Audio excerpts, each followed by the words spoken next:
जब हम शिव महापुराण का पूजन करें, जैसे हमारे यहाँ नित्य प्रतिदिन हो रहा है, तो शिव महापुराण का पूजन करें, कथा सुनने आए, तो कभी भी खाली हाथ नहीं आना चाहिए। इस बात का ध्यान देना चाहिए कि खाली हाथ ना आए, कुछ ना कुछ लेकर के आए।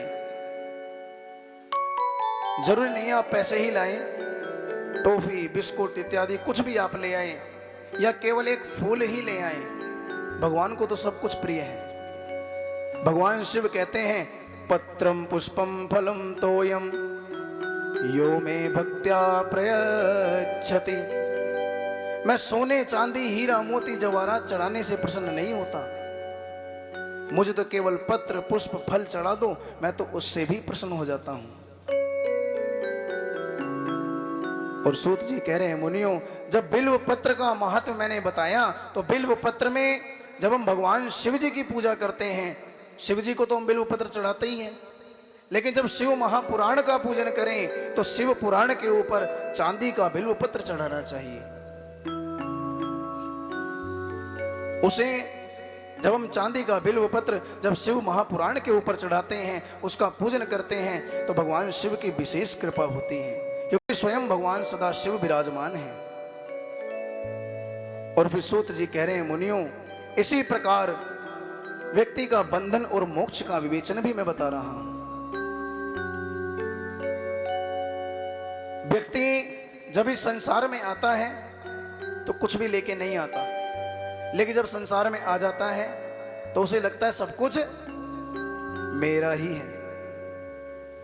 तो सूत जी कह रहे हैं कि हे मुनियों, बंध मोक्ष स्वरूपम ही ब्रूहि सर्वार्थ वित्तमा, यानी बंधन और मोक्ष का स्वरूप क्या है वो मैं तुम्हें बता रहा हूं। हम जो करते हैं ना, इस संसार में आए हैं, मेरा पुत्र, मेरी गाड़ी, मेरा बंगला, मेरा मकान, मैं मेरा करते हैं ना, जो मैं करते हैं ना, वही बंधन का कारण है। और जो हम कहते हैं ये मेरा नहीं है, ये प्रभु का है, वही मुक्ति का कारण है, वही मोक्ष है।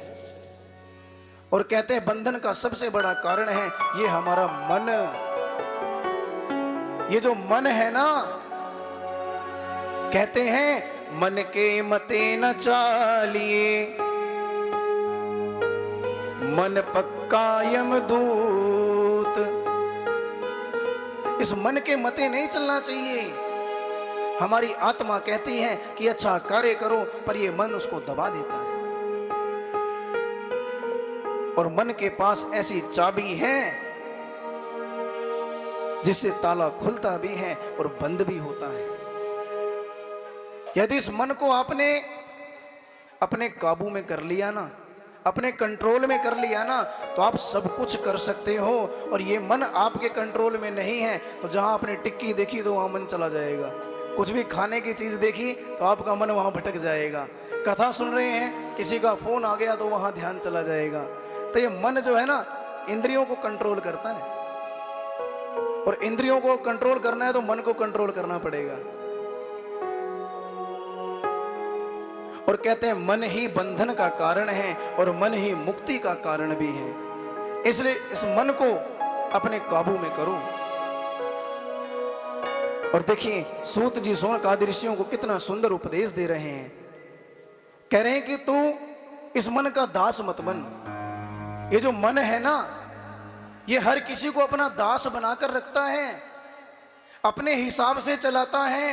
तो मन को अपने हिसाब से चला, नहीं तो तुझे ये अधोगति में ले जाएगा।